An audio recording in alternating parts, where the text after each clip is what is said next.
اعوذ باللہ من الشیطان الرجیم بسم اللہ الرحمن الرحیم رب اشرح لی صدری ویسر لی امری واحلل عقدۃ من لسانی یفقہوا قولی۔ السلام علیکم ورحمۃ اللہ وبرکاتہ۔ ہم لوگ سورہ توبہ شروع کر چکے ہیں۔ سورہ توبہ میں ہم نے پڑھا تھا پہلا رکوع، کفار اور منافقین کو رسوا کرنے والی یہ سورہ ہے۔ اس سورہ کا اسلوب انتہائی جلالی ہے۔ تفسیر قرطبی میں حضرت علی رضی اللہ عنہ کا قول نقل ہے کہ یہ سورہ ہاتھ میں ننگی تلوار لے کر نازل ہوئی ہے، لہٰذا اس سورہ کے آغاز میں اللہ کی رحمت کے الفاظ یعنی کلمہ بسم اللہ الرحمن الرحیم نہیں پڑھا جاتا۔ اس بارے میں حکم یاد رکھیں کہ اگر آپ سورہ توبہ سے ہی تلاوت شروع کر رہی ہیں یا سورہ توبہ کہ کسی بھی آیت سے آپ تلاوت شروع کر رہی ہیں تو وہاں پہ آپ اگر بسم اللہ الرحمن الرحیم پڑھتی ہیں شروع میں تو اس میں کوئی حرج نہیں ہے، کیونکہ یہ تلاوت کی ابتدا ہے۔ ہاں، اگر پہلے سے آپ تلاوت کر رہی ہیں اور اب سورہ توبہ آ گیا تو اب بسم اللہ آپ کو نہیں پڑھنا ہے۔ آیت 1 سے 5 تک ہم نے پڑھ لیا تھا۔ ان آیات میں مشرکین عرب کے لیے اعلان کیا گیا کہ ان تک رسول اللہ نے دین کا پیغام پہنچانے کا حق ادا کر دیا ہے اور حجت تمام کر دی ہے۔ اب وہ ایک مخصوص مدت میں اسلام قبول کر لے یا اسلامی ریاست کی حدود سے نکل جائے۔ اگر انہوں نے ایسا نہیں کیا تو اسلامی ریاست کی سرزمین پر ان کے ناپاک وجود کو برداشت نہیں کیا جائے گا۔ مشرکین کے مختلف قبائل کے لیے مقررہ مدت کچھ اس طرح تھی۔ نمبر 1، جن مشرکین سے کوئی معاہدہ نہیں ان کے لیے 4 مہینہ مہلت کی رکھی گئی تھی، اور نمبر 2، جن مشرکین سے ایک طے شدہ مدت کے لیے معاہدہ تھا اور انہوں نے کبھی بھی معاہدہ کی خلاف ورزی نہیں کی، انہیں معاہدہ طے شدہ مدت تک مہلت دینے کا فیصلہ کیا گیا۔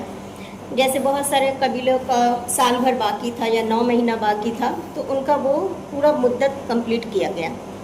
اور نمبر 3، جن مشرکین سے معاہدہ تھا اور انہوں نے معاہدہ کی خلاف ورزی کی ان کے لیے حرمت والے مہینوں تک کی مہلت طے کی گئی۔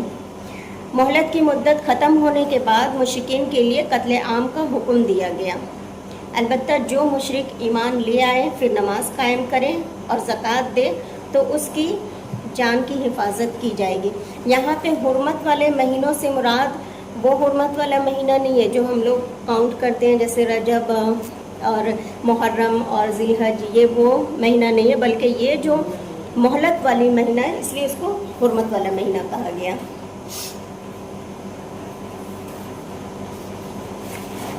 آیت نمبر 6، اعوذ باللہ من الشیطان الرجیم وَإِنْ أَحَدٌ مِّنَ الْمُشْرِكِينَ اسْتَجَارَكَ فَأَجِرْهُ حَتَّى يَسْمَعَ كَلَامَ اللَّهِ ثُمَّ أَبْلِغْهُ مَأْمَنَهُ ذَلِكَ بِأَنَّهُمْ قَوْمٌ لَا يَعْلَمُونَ۔ اور اگر کوئی مشرک تم سے پناہ کا خواستگار ہو یعنی پناہ چاہے تو اس کو پناہ دو یہاں تک کہ کلام اللہ سننے لگے، پھر اس کو امن کی جگہ واپس پہنچا دو، اس لیے کہ یہ بے خبر لوگ ہیں۔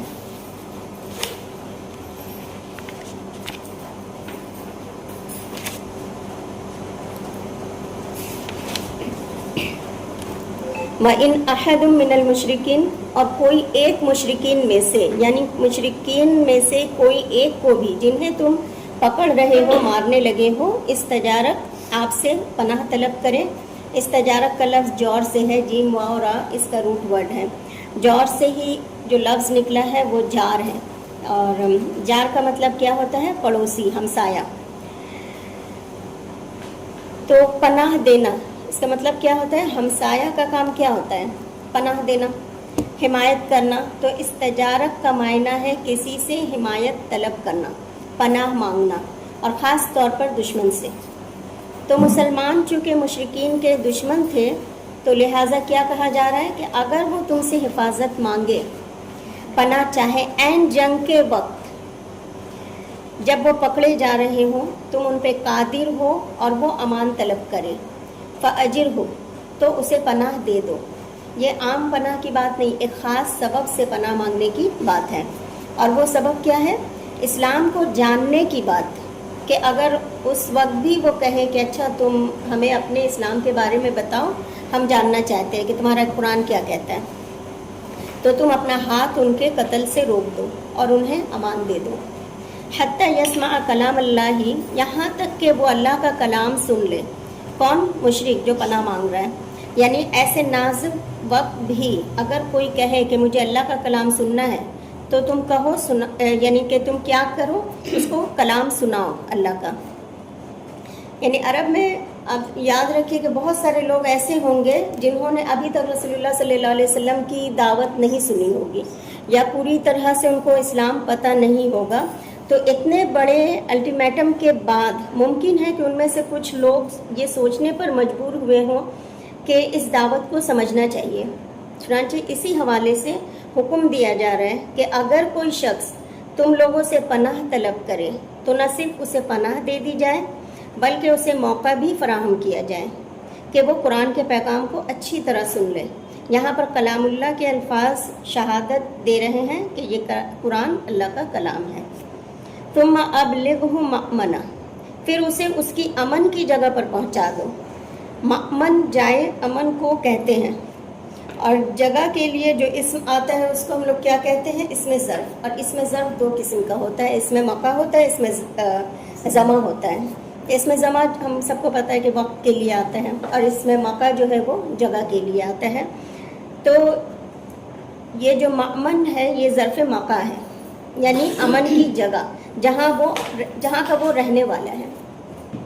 یعنی ایسے شخص کو فوری طور پر فیصلہ کرنے پر مجبور نہ کیا جائے کہ اسلام قبول کرتے ہو یا نہیں، اگر قبول نہیں کرتے ہو تو ابھی تمہاری گردن اڑا دوں گا، ایسا نہیں کرنا، بلکہ کلام اللہ سننے کا موقع فراہم کرنے کے بعد اسے سمجھنے اور سوچنے کے لیے مہلت دینی چاہیے، اور اسے بحفاظت جو ہے اس کے گھر تک پہنچا دے۔ دالی کا یہ کیا، یعنی یہ حکم کیوں دیا جا رہا ہے؟ بِأَنَّهُمْ، یہ اس وجہ سے ہے کہ قوم ایسے لوگ ہیں یہ لا یعلمون جو علم نہیں رکھتے ہیں۔ یہ اس لیے کہ یہ ایسے لوگ ہیں جو علم نہیں رکھتے، ابھی تک انہوں نے جانا نہیں ہے کہ، اور وہ غفلت کا شکار ہیں، انہوں نے ابھی تک سنجیدگی سے سوچا ہی نہیں کہ یہ دعوت ہے کیا۔ اس آیت سے کیا بات سمجھ آئی؟ کہ دوسرے کو آخری حد تک سمجھنے کا موقع دینا چاہیے۔ اس خاص طور پر اگر جنگ کے زمانے میں بھی دشمن اسلام کی بات، اللہ کی بات اگر جاننا چاہے تو بھی انہیں جاننے کا موقع دو، یعنی امان دو۔ حالانکہ جنگ کے موقع پر یہ نقصان بھی تو ہو سکتا ہے کہ مسلمانوں کے لیے جب اگر کلام اللہ سنانے کے لیے مسلمانوں میں وہ گھل مل کر مسلمانوں کے ساتھ ہی آئے گا، مان لیجئے کہ اگر کسی نے جنگ کے موقع پہ کہا کہ مجھے کلام اللہ سننا ہے، تو ایسا تو نہیں ہوگا نا کہ کوئی جو ہے اس کو راستہ میں ہی کلام اللہ سنائے گا، بلکہ یا تو اپنے گھر اس کو لے جائے گا یا اس کے گھر خود جائے گا۔ تو اس دوران ہو سکتا ہے کہ وہ جو نان مسلم ہے، مشرک ہے، وہ اس کے گھر جا کر ہو سکتا ہے کوئی فوجی دستاویز یا فوجی جو انفارمیشن ہے وہ فراہم کر لے اور پھر ان پر حملہ کر دے، تو اس سے نقصان بھی ہو سکتا ہے۔ لیکن یہاں تک کہا گیا کہ اس پہ بھی کوئی بات نہیں ہے۔ جب کلام اللہ سنانے کی بات ہے تو آخری وقت تک ہمیں کوشش کرنی چاہیے کہ اللہ کا کلام ہم سنا دیں۔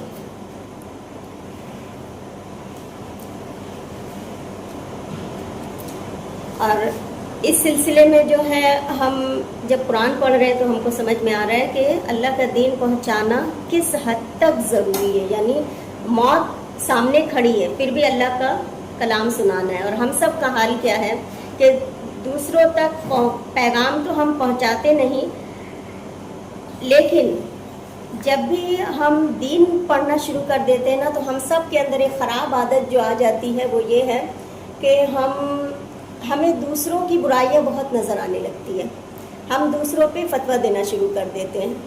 اگر کسی کے اندر کوئی برائی ہے تو ہم کہتے ہیں کہ فلاں کے اندر یہ برائی ہے، فلاں کے اندر وہ برائی ہے، جبکہ ہم کو سوچنا چاہیے کہ ہم نے اب تک پیغام اس تک پہنچایا نہیں ہے، تو ہمیں کسی کو لیٹ ڈاؤن کرنے کا حق بھی نہیں ہے۔ تو آیت بہت اہم ہے کہ ہمیں اپنا